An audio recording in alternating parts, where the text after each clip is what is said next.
Salam sejahtera dan selamat datang sekali lagi ke channel ini, Current Sphere MY. Baiklah, pernahkah kamu terfikir tanpa UMNO di Sabah? Macam mana keadaan di Sabah pada hari ini? Jalan raya, universiti, bekalan elektrik, bukankah semua ini mungkin tidak ada kalau bukan sebab UMNO masuk Sabah sejak 1991? Tapi dalam masa yang sama ada juga yang kata UMNO bukanlah penyelamat, tetapi penjajah politik di negeri ini. Jadi betulkah atau tidak UMNO adalah penyumbang utama pembangunan Sabah? Atau ada sisi lain yang ramai tidak nampak? Mari kita bincangkan di dalam video ini. Sejak UMNO bertapak di Sabah, perubahan besar dapat dilihat terutamanya dalam pembangunan infrastruktur, pendidikan, dan juga ekonomi. Penolong Ketua Penerangan UMNO Sabah, Samsudin Yusof, menegaskan bahwa sumbangan parti ini tidak boleh dinafikan. Dia kata, kalau kita tengok jalan raya di luar bandar, universiti seperti UMS dan pelbagai kemudahan asas yang lain, semuanya adalah hasil usaha pemimpin UMNO terdahulu. UMNO juga dikatakan membawa kestabilan politik di Sabah, membolehkan negeri ini mendapat lebih banyak peruntukan daripada kerajaan persekutuan. Tapi betulkah semua pembangunan ini adalah hasil perjuangan UMNO semata-mata? Kalau kita imbas balik sejarah, sebelum UMNO masuk Sabah, parti-parti tempatan seperti USNO dan Berjaya dah pun berusaha membangunkan negeri ini. Malah PBS yang memerintah sebelum kehadiran UMNO pun ada dasar pembangunan sendiri. Jadi bolehkah kita kata UMNO adalah satu-satunya faktor yang membawa perubahan di negeri ini? Atau ini hanyalah satu lagi naratif politik untuk menunjukkan bahwa mereka adalah sebagai penyelamat?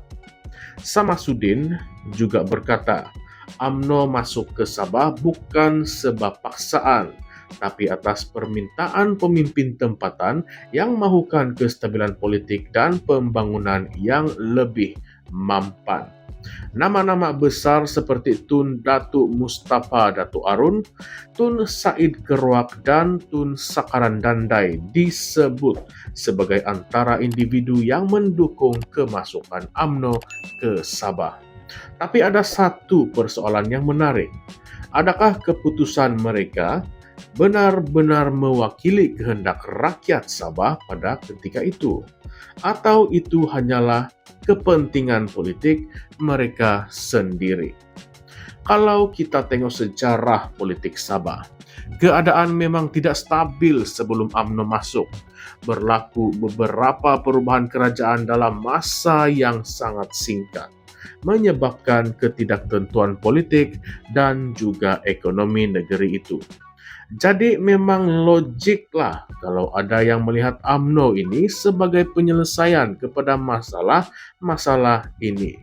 Tapi pada masa yang sama ada juga yang berpendapat bahwa UMNO masuk bukan untuk membantu, tetapi untuk menguasai politik Sabah. Ini karena selepas UMNO bertapak, banyak parti tempatan menjadi semakin lemah dan terpaksa bergabung di bawah payung UMNO untuk terus kekal relevan. Lagi satu, Samsudin kata UMNO memberi wakil lebih kuat kepada Sabah di peringkat persekutuan. Secara teorinya ini adalah betul, sebab apabila UMNO ada, wakil rakyat Sabah dalam kerajaan persekutuan pun mulalah bertambah.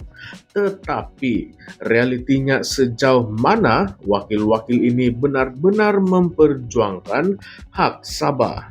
Sebagai contoh, isu Perjanjian Malaysia 1963 ataupun MA 63 yang telah lama dibangkitkan.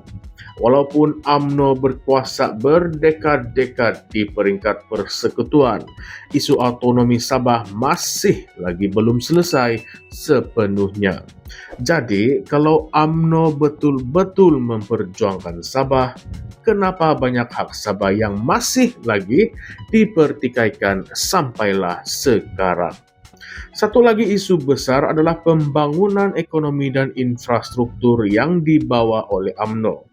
Ya, memang ada banyak proyek yang dilaksanakan, tetapi adakah manfaatnya dirasai secara menyeluruh? Banyak kawasan pedalaman Sabah masih bergelut dengan masalah bekalan air bersih, elektrik, dan juga jalan raya yang rosak. Kalau UMNO benar-benar membangunkan Sabah, kenapa keadaan ini masih berlaku selepas lebih 30 tahun mereka berada di negeri ini? Dan satu lagi perkara yang selalu dipertikaikan. Adakah UMNO membawa kestabilan ataupun sebenarnya hanya mengekalkan kuasa politik mereka? Bila kita tengok politik Sabah hari ini, masih lagi berlaku lompat parti, ketidakstabilan kerajaan, dan juga krisis kepimpinan. Ini menimbulkan persoalan. Kalau UMNO benar-benar berjaya membawa kestabilan, kenapa keadaan politik Sabah masih lagi kucar-kacir? Dan kita kena bincang juga tentang kesan sosial kehadiran UMNO di Sabah. Ada yang kata UMNO menyebabkan perubahan dalam demografi politik, terutama dengan peningkatan jumlah pengundi luar yang didakwa dibawa masuk semasa pentadbiran mereka. Ini adalah satu isu yang sangatlah sensitif, tapi tidak boleh dinafikan bahwa ramai yang percaya bahwa perubahan ini mempengaruhi keputusan pilihan raya dan halatuju politik Sabah. Jadi di manakah kita nak letak UMNO di dalam sejarah Sabah? Adakah mereka benar-benar penyumbang kepada pembangunan atau hanya menggunakan Sabah sebagai alat politik? Ini persoalan yang kita semua mahu fikirkan. Kita tidak boleh hanya terima satu naratif sahaja. Kita kena lihat dari semua sudut, dari pelbagai sudut yang ada. Dan yang pastinya, UMNO memainkan peranan penting dalam sejarah Sabah. Tapi sejauh mana peranan itu memberi manfaat kepada rakyat secara keseluruhan, itu masih lagi boleh diperdebatkan. Jadi kamu semua rasa macam mana? Adakah UMNO benar-benar penyelamat kepada Sabah atau hanya sekadar penjaga kepentingan politik mereka sendiri? Apa pendapat kamu semua, pendengar-pendengar di luar sana, tentang masa depan Sabah? Adakah negeri ini masih memerlukan UMNO atau sudah tiba masanya untuk parti tempatan mengambil alih sepenuhnya? Komen di bawah, ulaskan pendapat serta pandangan kamu semua di ruangan komen di bawah, dan jangan lupa untuk like, share, dan subscribe kepada channel ini untuk lebih banyak perbincangan panas seperti ini. Terima kasih semua daripada kami di Current Sphere MY. Jumpa lagi di video yang akan datang.